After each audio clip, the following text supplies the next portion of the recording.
paz do Senhor Jesus a todos. Evangelho de João, capítulo 8, versículo 1 ao 11. Tem uma passagem ali que nos impacta. Particularmente, foi a passagem que mudou minha vida. Quando eu me converti, há 25 anos atrás, eu comecei a ler a Bíblia. E quando eu cheguei nessa passagem, João 8, 1 ao 11, sobre a mulher adúltera, quando eu vi a resposta de Jesus, a minha vida mudou. Através dessa passagem, a autoridade da palavra de Deus despertou dentro do meu coração algo diferente. A partir dali, realmente, eu tive um encontro com Deus. Eu quis conhecer mais Jesus, porque ninguém podia ser tão amoroso, demonstrar tanto amor e ter tanta profundidade em responder como Jesus respondeu quando pegaram aquela mulher em adultério. Ok, mas hoje, em João capítulo 8, versículo 11, passagem que, bem conhecida entre nós, fala sobre a mulher pega em pleno ato de adultério, trazida até Jesus, que estava em um dos pátios do templo. Você vai ver isso no contexto. Nós estaremos estudando aqui em poucos minutos um estudo subordinado, subalterno ao sugestivo tema dentro desse texto: os 3 tribunais da Bíblia. Em João 8, do 1 ao 11, nós encontramos 3 tribunais diferentes. Os 3 tribunais da Bíblia. A palavra tribunal vem do grego bema, significa lugar de julgamento. Também significa lugar compensatório. Às vezes a palavra bema aparece como pódio, lugar de recompensa. Mas, geralmente, bema, tribunal, significa lugar de condenação, lugar de julgamento, lugar de absolvição. Olha que interessante. A palavra tribunal, bema, só no Novo Testamento aparece 11 vezes. Marque aí, porque dentro da Bíblia os números, eles não têm um valor matemático, mas um valor pedagógico. Tem muito a nos ensinar. Maria Madalena, a mulher que seguia Jesus e a primeira a anunciar o Evangelho, a ver Jesus ressuscitado, o nome de Maria Madalena no Novo Testamento também aparece 11 vezes. Olha só. Jesus, depois que ressuscitou, ficou 40 dias na terra e apareceu a pessoas por 11 vezes. Então, 11 na Bíblia, segundo a gematria, ciência que estuda os números da Bíblia e a soma dos seus resultados, 11 é o número da revelação. Bema, tribunal, aparece 11 vezes no Novo Testamento. Maria Madalena é citada 11 vezes. Jesus aparece 11 vezes depois que ressuscita. Detalhe, só aos que o amavam. E quando chega em João 13:34, Jesus chega para os discípulos e faz uma declaração, no mínimo homérica, surpreendente: dou-lhes um novo mandamento. Os discípulos com certeza ficaram siderados, estupefatos. Senhor, mas já temos 10 mandamentos. 10? O Senhor disse, mas estou dando para vocês um novo, o 11º. Qual é, Senhor? Amarás ao teu próximo como a ti mesmo, amai uns aos outros como eu vos amei. Jesus acrescentou aos 10 mandamentos ou resumiu os 10 num só. O 11º mandamento era uma revelação também, falava de amor ao próximo. Legal? E dentro de João capítulo 8, nós encontramos 3 tribunais diferentes, 3 bemas. Primeiro tribunal que aparece nessa passagem, o tribunal do homem.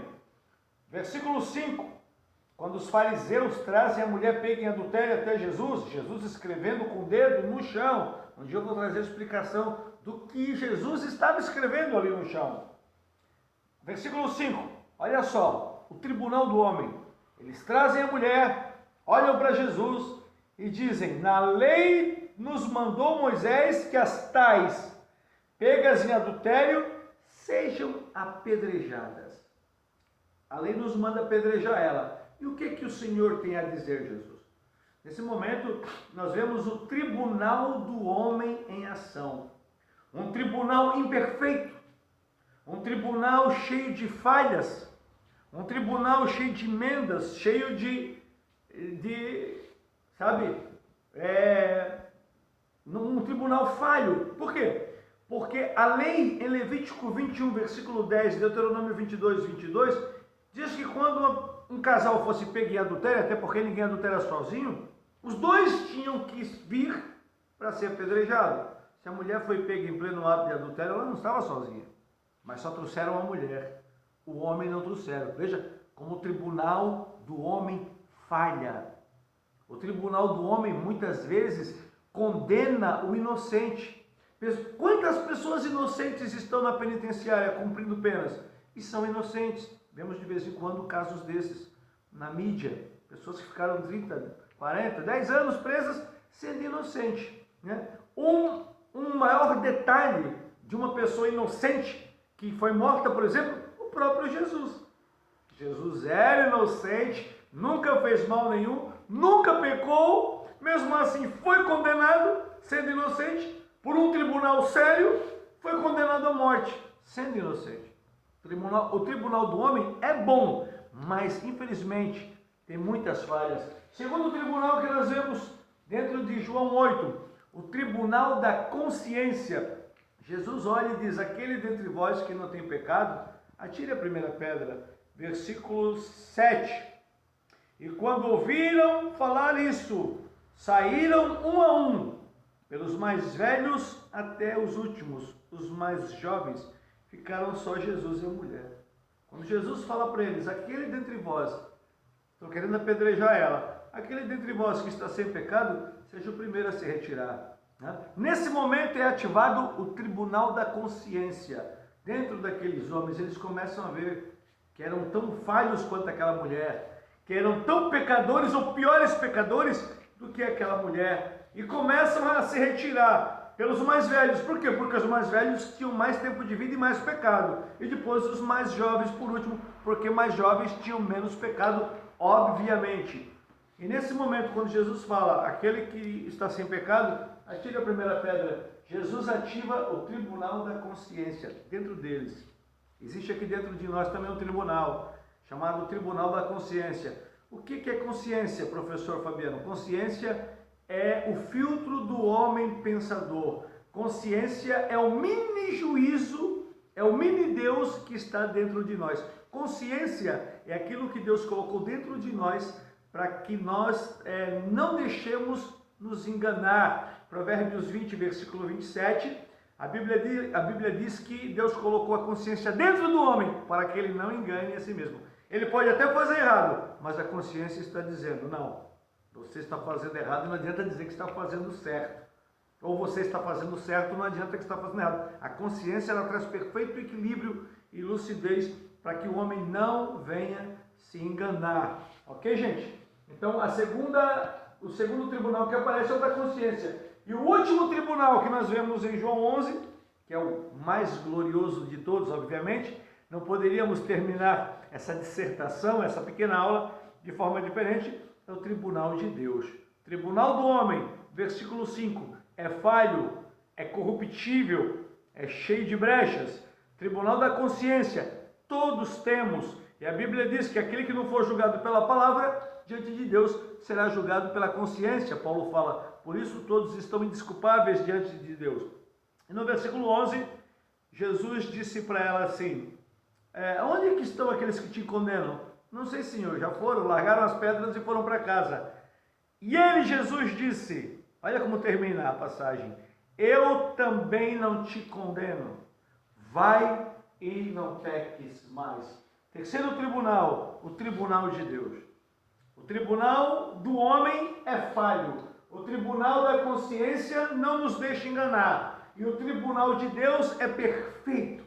Eu não te condeno, vá e não peques mais. O tribunal de Deus é perfeito. Naum, capítulo 1, versículo 3, diz que Deus tem o seu caminho na tormenta e na tempestade, e ao culpado ele não tem por inocente. Ao culpado ele não tem por inocente, e o inocente ele não tem por culpado, e as nuvens são as poeiras dos seus pés. O tribunal de Deus é perfeito. Deus julga com perfeição, com precisão cirúrgica, tanto que em Gênesis 18, 27, Abraão olha para Deus e diz: tu és o justo juiz de toda a terra. Fique alerta sobre esses 3 tribunais, que obviamente é um estudo de 1 hora, mas eu estou comprimindo, sintetizando ao máximo, só para dar um parecer teológico dentro de João capítulo 8, que para mim é uma das passagens mais gloriosas da Bíblia Sagrada, onde nós vemos 3 tribunais diferentes: o tribunal do homem, o da consciência e o de Deus. E graças a Deus que, como crentes, nós estamos dentro do tribunal de Deus, e naquele dia, 2 Coríntios 5,10, passaremos pelo tribunal de Cristo, não para sermos condenados, mas para galardão de obras. Eu sou o pastor Fabiano Lima, missionário, professor em teologia, atualmente aqui no estado do Rio de Janeiro. Passei para deixar essa reflexão aos nossos corações. Ser, pois, abençoado pelo tribunal de Deus. Amém.